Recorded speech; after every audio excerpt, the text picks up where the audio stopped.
Alors le principe de fonctionnement est le suivant. Le système possède un capteur de lumière. Et si la quantité de lumière est supérieure à un certain seuil, lorsqu'il y a du plein soleil par exemple, le store se déroule. Par contre, si le vent se lève, un capteur mesure la vitesse du vent, ça s'appelle un anémomètre. Et si le vent est trop fort, alors le store se replie. Acteurs. Ce diagramme décrit ce que fait l'objet et non pas ce que fait l'utilisateur, mais sans dire comment il le fait. Alors on place le cartouche, et dans un grand rectangle, eh bien, on indique les frontières de l'objet. À gauche, on place les acteurs humains, et à droite, les acteurs non humains. Ces éléments, ce sont les mêmes que ceux du diagramme de contexte, que l'on retrouvera un petit peu plus loin.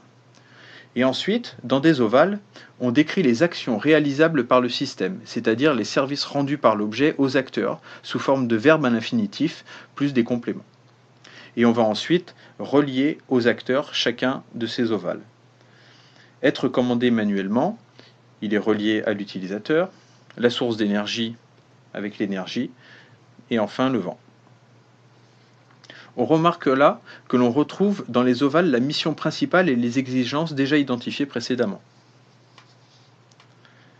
Alors le diagramme de